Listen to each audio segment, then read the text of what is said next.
Good morning. I wanted to show you this tree, this beautiful heritage pine with long drapey needles. Look at these needles. Aren't they wonderful?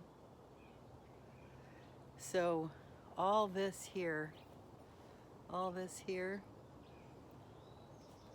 we cleared all this out. It had all these orchids, and I'm going to show you where the orchids are at. All these orchids, which are cymbidiums, they're all along the house here. See that? All along the house. How do I do that? There we go. Oh, that's gotta be making you nervous there, that camera work. But all that along the house there, all those are the orchids. And there was a whole bunch of hydrangeas and other semi-sun-loving plants and more succulents. So I'll show you that too. So here's the succulents. Here. And back here.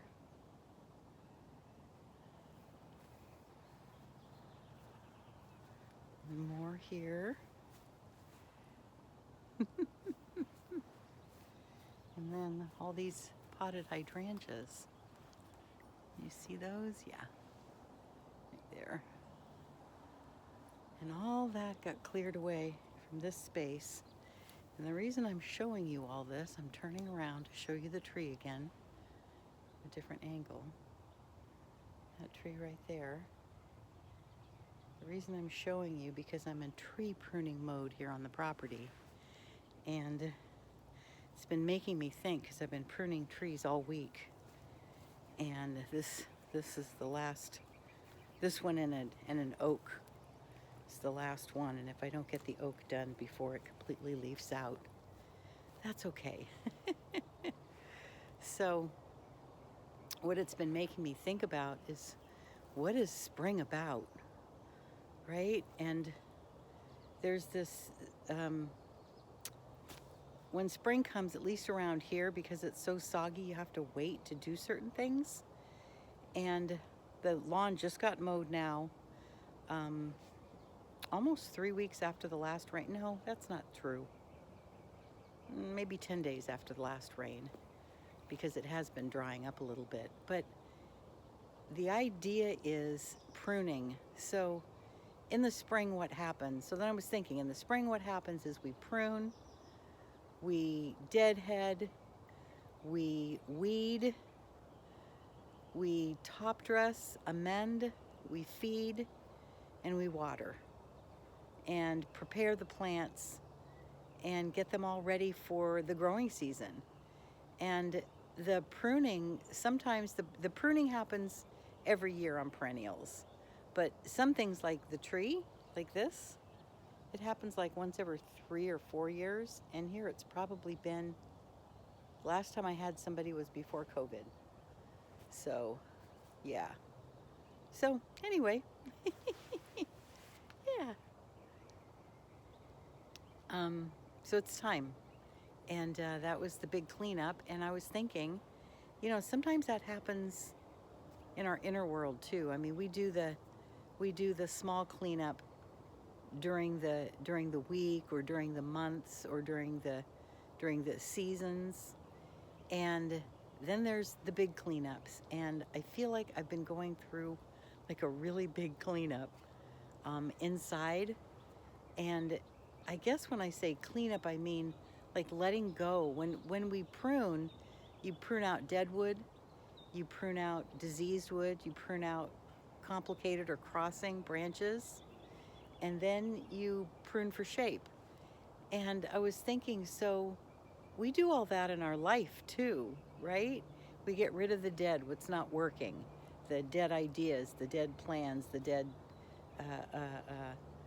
leftovers of what we may have done and may have worked wonderful, but it's a new season. And the crossing, the things that are there's a great term for that, for competing interests. What are the competing interests, and how do you get clear and centered? And I feel like that's what happens when you do a big prune job.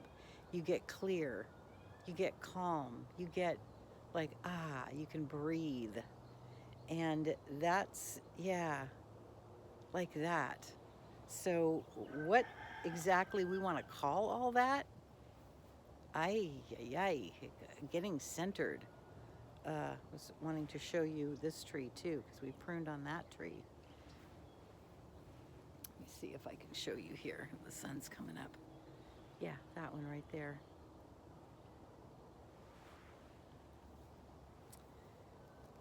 So I feel like this is more of a rambling and less of a concrete idea, but I really feel that there's nuggets there in, like, nature. What nature does is nature buds out. And what we do with gardening with nature is we try to give everything its best chance at growing. Where in nature, this pine would just keep dropping dead wood, and who knows what would happen to it down the road. But because it's under my care, I want to make sure that I take good care of it. And because I'm under my care, I want to make sure that I take good care of me. And so I think it's a bid for self-care. It's a bid for getting clearer, right? And just letting go of everything so that the path to growth becomes smoother. It's like you're laying a path to help you. You're setting everything up for yourself, setting up for success. That's what it is, setting up for success. So in gardening, when we're working with nature, how do we set ourselves up for success? We do that by pruning, weeding, feeding, amending. It's back to the 5 things again. What are the 5 things that we need, right? We need food, we need light, we need air, we need water, and we need environment. And here, that's what I'm doing. Okay, so I think I got to the bottom of what I was trying to say. So thanks for sticking with me if you're still here. And sometimes it flows easier than others, and I appreciate you sticking around. And love and hugs. Talk to you later. Bye.